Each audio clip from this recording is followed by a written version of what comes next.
Okay guys, time for tuning the Countach. If you read how I built it, well, if you didn't, it's not that important. It's mostly handling. Um, just going to reduce that first. So, building your car, it's not that easy.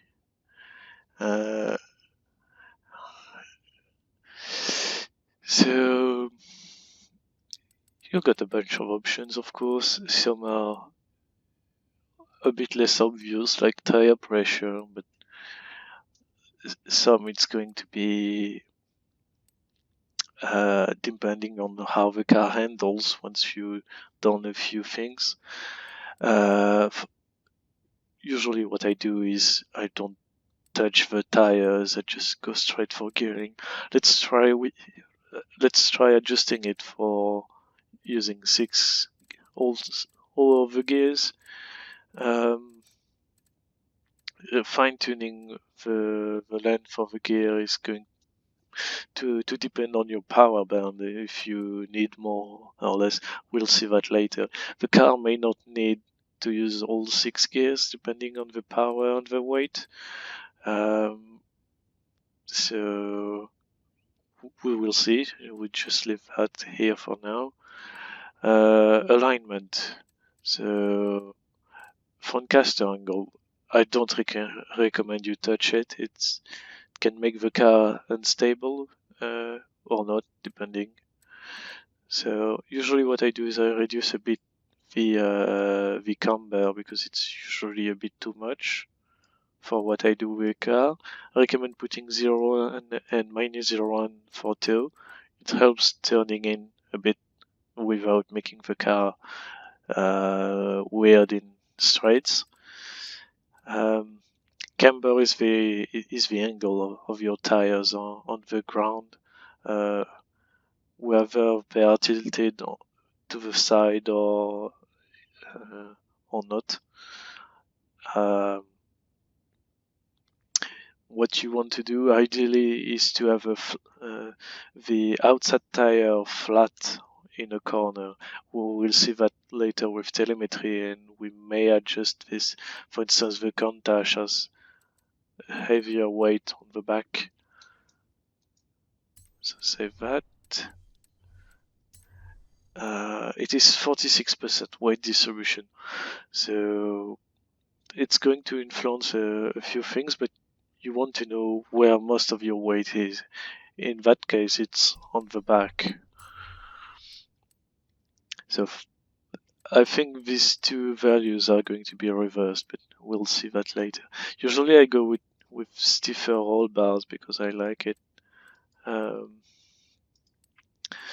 It helps your car when it tilts in corners.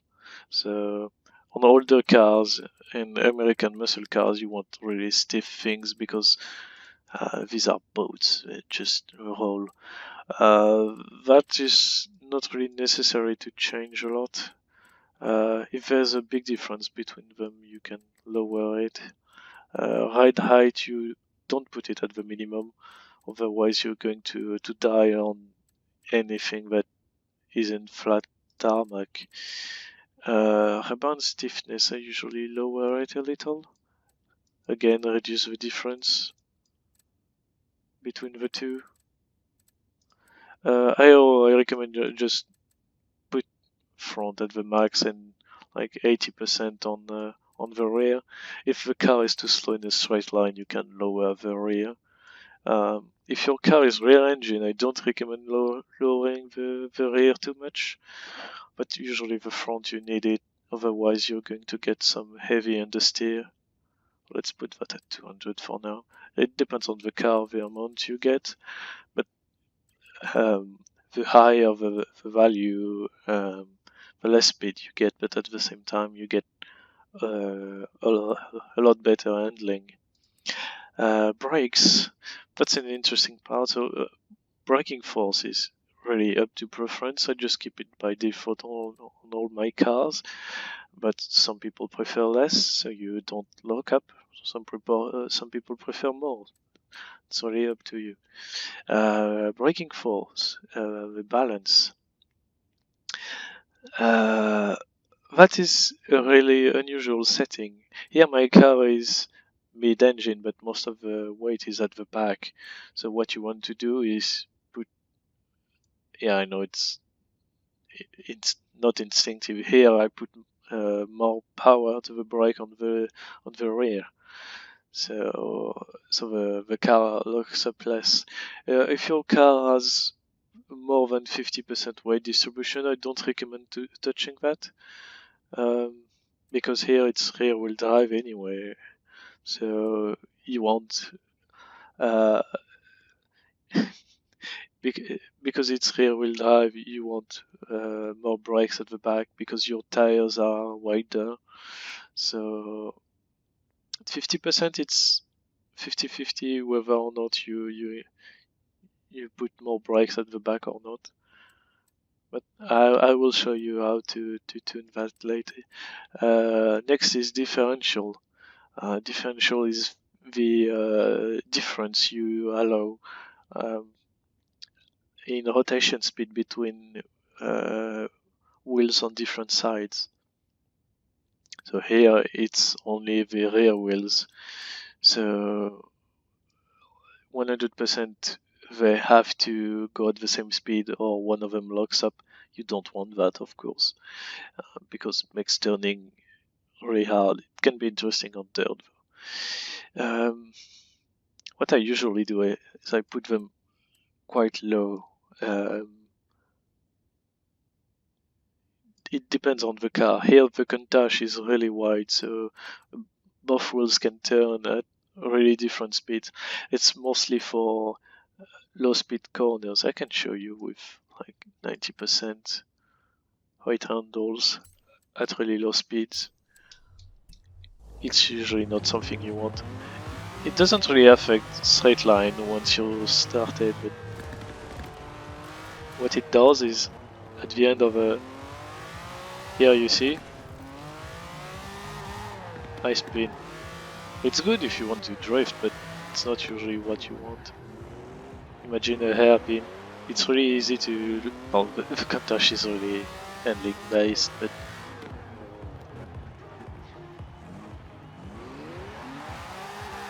see that? It's a lot easier to spin the wheels with higher differential. Let's see with a lot less.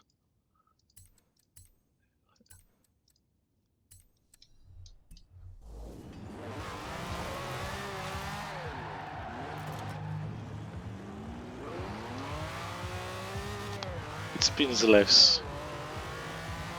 That helps mostly in hairpins and tight corners. You lose less traction, but it's mostly up to preference. Once again, that's one of these settings, depending on how you like your car to handle. So you want to open your telemetrics. They have a bunch of options. That's going to be necessary if you want your car to be optimal. If you're going to run Group 2, you should be fine with what you saw right now. So the power. One of the first things you want to adjust on your car is the gearing, because it's a really straightforward upgrade. So really straightforward tune, and it affects a lot your car. So as you can see right now, I'm using 6 gears, all 6 of them at least. And what you want to know is how much power does your car have. Here it's 483 horsepower.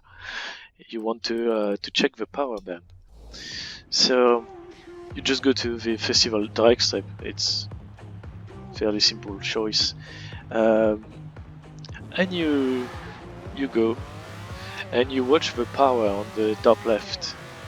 Here it never goes below 450, so it's fine because you're always 90% on your power.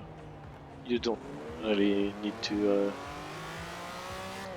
You don't really need more. So 6 gears for that thing is fine. If you see that if you're using all 6 gears and your car stays at its maximum power, I recommend you use only 5 and make longer gears. I'm going to show you on the Ford, for instance, because it's I'm only using 5 gears on that one, so it's a lot different from the Countach. It's being a power car. So it has 496 horsepower, and as you can see, it's almost all the time at max horsepower already. I could make shorter gears. Let's do that one more time and go back to the Countach.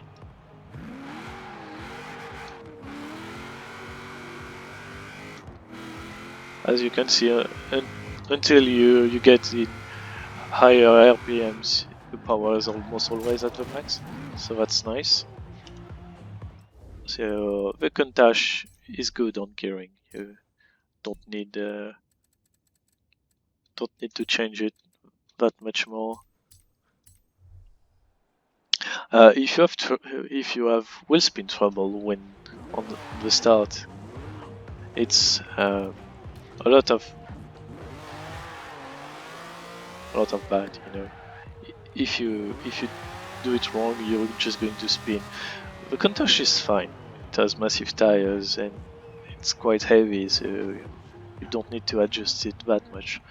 But if you want, you can just change your gearing towards speed and make the first gear much longer. You don't need it here, so I'm just going to use all 6 gears.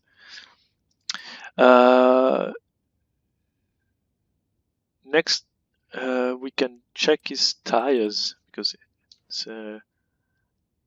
it's fairly straightforward too. So you want to open your telemetrics again and go to that one. Here, as you can see, the tires are transparent. There's nothing that shows. If they are blue, they are too cold, so you need to lower your tire pressure. If they are, it's better to run a bit to see if they heat up a lot or not. Here on the Countach, as you can see, it's fine. I can spin the wheels a little and it stays transparent. If they start turning yellow, they are getting too hot. So if they are yellow by default, you need to increase the tire pressure. It lowers the amount of tire that is in contact with the road. As you can see, when I drift, they turn more and more red. If your tire is yellow or even red, it's going to have worse traction. So here the Countach is fine. If your tires are yellow, it's better to can't hit them up that much, so it's good. On the Countach is good. If your tires are blue, you lower the pressure. If the tires are yellow, you increase it. Also, you may have a difference between front and back here. As you can see, the front tires are at around 60 degrees and back tires around 70. So it's really after trying. Ideally, it's transparent. So tire pressure is good. It's fine if it's different between front and back. It can happen. Alignment. Next thing we're going to check is camber. For that, it's can be a bit weird, but I recommend going to Asmur because it's Asmur Heritage Circuit. It's a good track, so at least to test that, because it's mostly high-speed corner, and that's where you want to try your camber. So what you want is that screen, and the important part is going to be camber on both your tires, because it's going to be the angle where your tire is tilted. As you can see right now, it's negative. That's perfectly normal because on the right side corner, for instance, the first one and the on the right side corner, you want to check your left tires, and you want that camber to be as close as possible to zero. On the left side corner, you want to check the right side and make that as close to zero as possible. So let's just see how it does.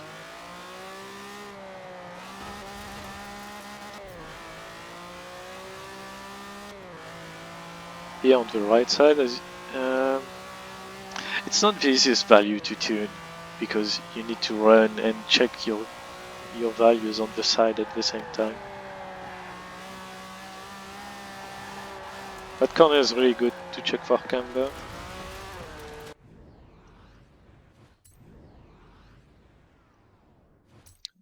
Don't be afraid to rewind. The back seems fine. It's a bit too much in both cases.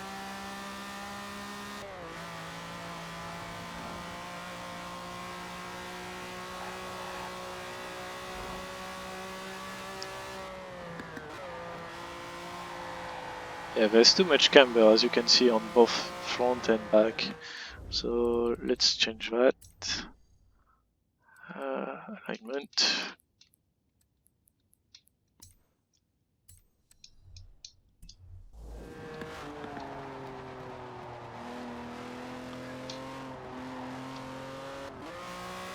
Let's do one more turn. Okay, the back is fine.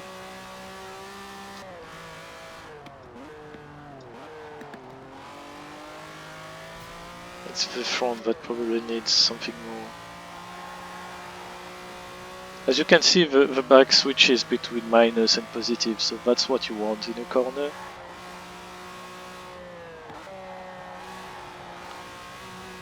Front is still mostly negative, so I might need to lower it a bit more.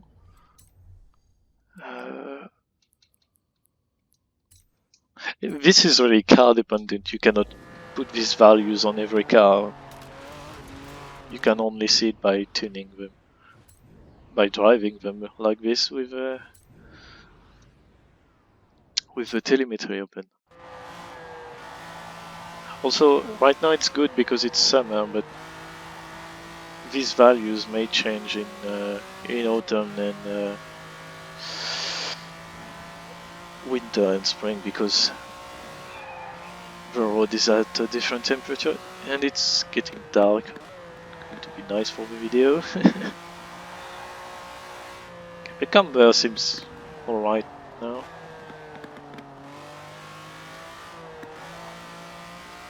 You can never really get a perfect value for that, so camber is down. Anti-roll bars, you cannot really check the telemetry for it, but I will show you anyway. What you want is... no, it's on the other side. What you want to check for your suspension is that screen.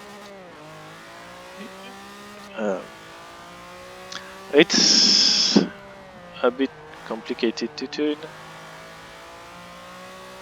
but usually what you want is never reach the top bars. You don't want to bottom out or top out your suspension.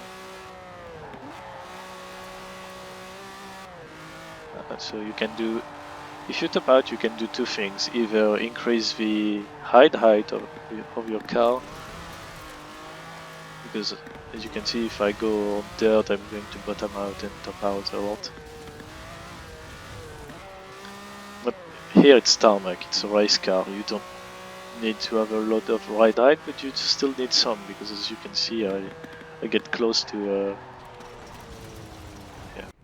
if I go into a wall that doesn't work, I go close to bottom and max a few times. So that is fine. Let's see, what else do we need? Damping, that's really hard to tune. Default values are usually good.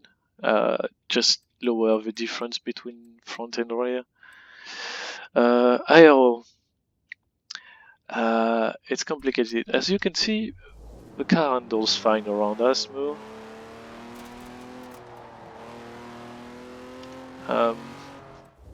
I'm going to show you the drag strip again.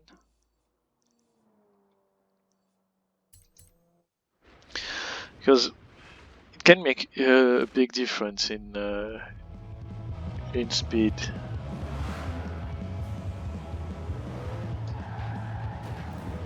Right now I have max on the front and 80% on the rear. So it's really up to preference whether or not you want better handling on better straight line speed. Okay, 125. It's not that great, but it's not the worst either. I would say it's on the lower part of average for 860 GT cars. So let's try with minimum aero just to give you the best idea.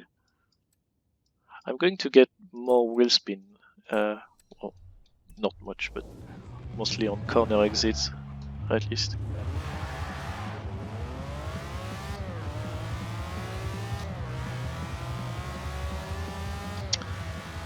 And I should be a bit faster. Yeah, 126.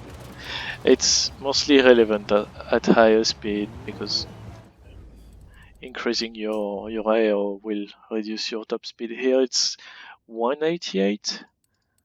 So if I put what I had, mostly for handling, it lowers to 179.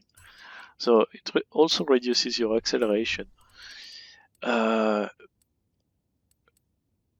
Differential is still up to preference. So the last thing we need to check is brakes.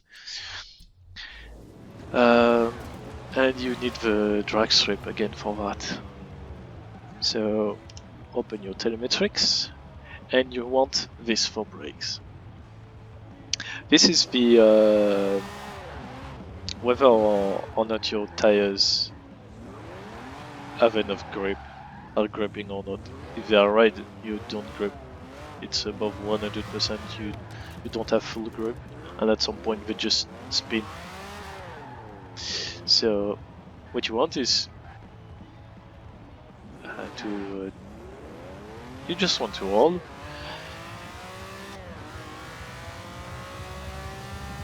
go fast enough, and then brake and see which one, whether the front or the back,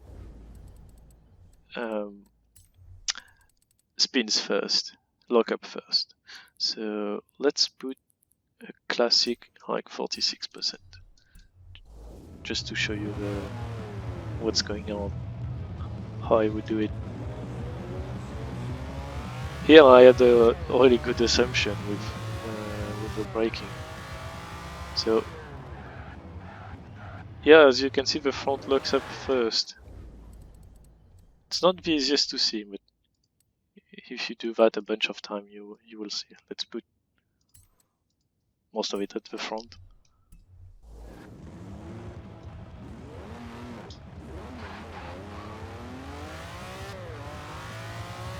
Festival drag strip is a nice track to test this.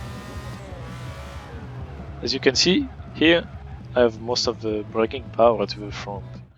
So just to adjust it, let's put it back to 54 as it was. And let's see if we can see something.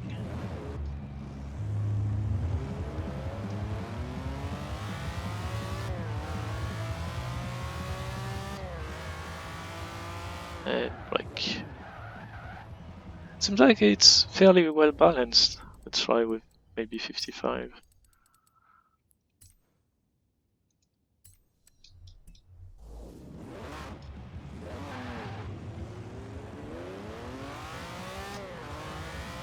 The Countach is a really nice car for this. It's mostly handling and still has decent AO. As you can see, they both lock up at the same time. So that's it, I think. The car handles fairly well. Let's do an ASMO run to get an idea of the time. I have no idea if the car might be a bit slow for ASMO, but it's an interesting thing to see. So My team oh no, should have updated that's your the schedule event. for this summer championship. Have fun out there. Sorry guys. Switch to a normal event. So let's just not bother with rivals. Just going to run my custom event with 7 laps and bots.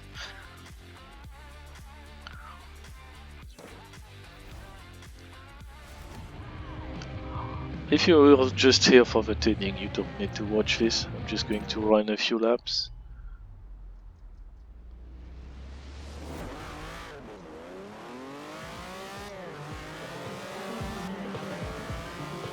Okay, awful start as expected because most of these bots are OP and don't get wheel spin on rear wheel drive, and most of them are all wheel drive. So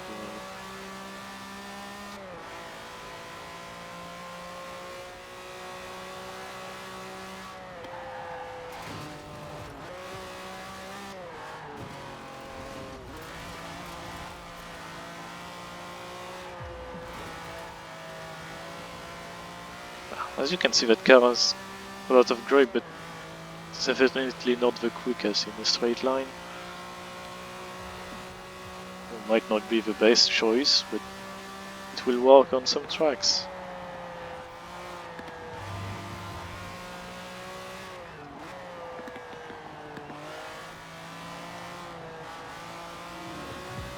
On ASMO, it's important to have both speed and okay, now we can have a clean lap. 102 is not bad for a standing lap.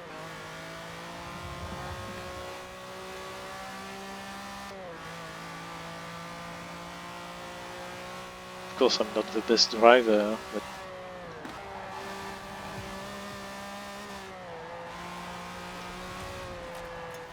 oh, too bad. Not really well, but a good exit, so it's fine. It's important to carry the speed from that corner into the straight.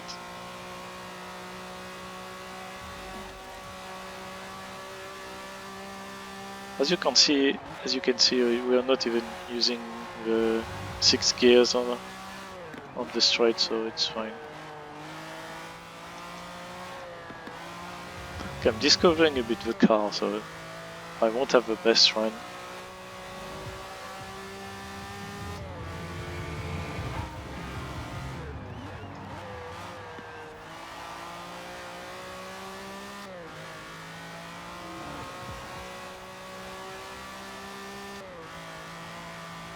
What I recommend you do is run rivals and see how it goes.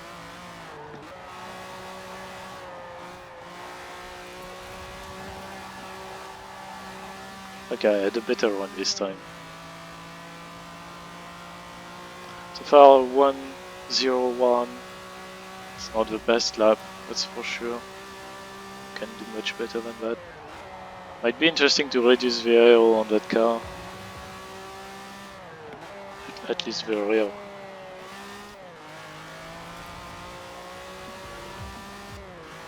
Make it a bit faster.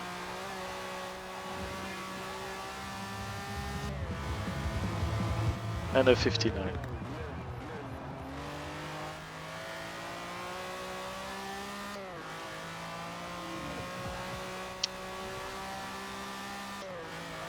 Not bad considering I've done only 3 laps with that car.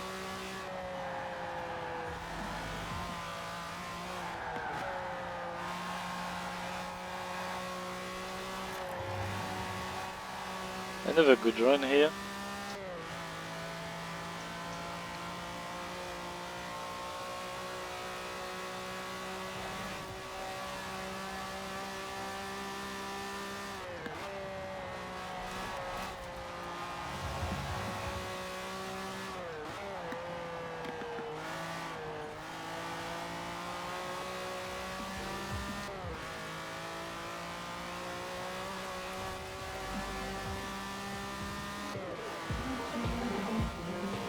That was slightly worse.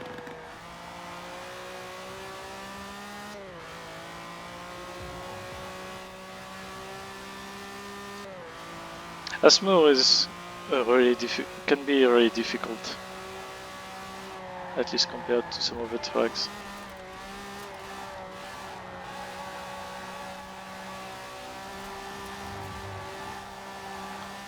Ah, seems like I had quite a good run here. Let's see how it goes. I haven't run it in a while with a handling car, so might be a bit rusty too.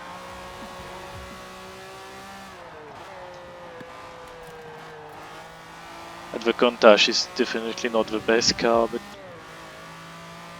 if you have trouble driving rear-wheel drive, it's a nice car.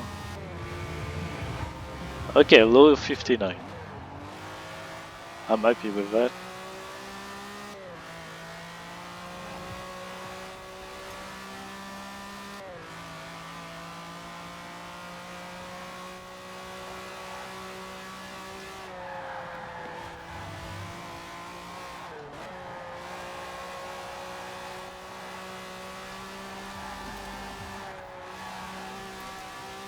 The secret is just how much speed can you keep in that corner. Also the first corner. It really is a momentum track.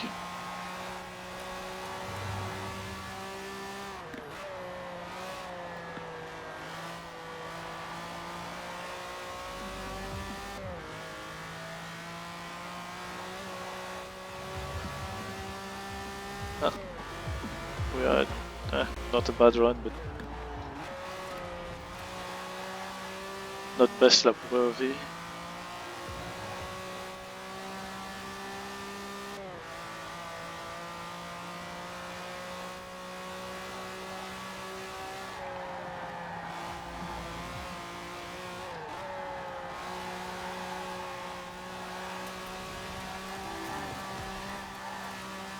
Okay, another good run.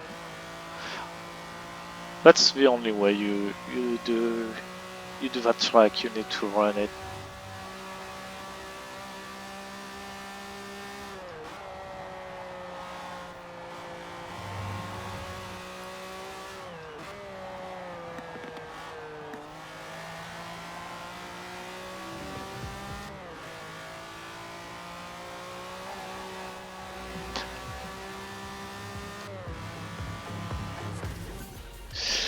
Okay, not too bad, not that good either, but 59.334 is a good lap on Asmo. Of course, you can get a lot better than that. Maybe with reduced rear aero might get a faster lap, but that's going to be it. I'm going to share the tune of that Countach if you want to try it and compare it to your own car. So we'll spin, and of course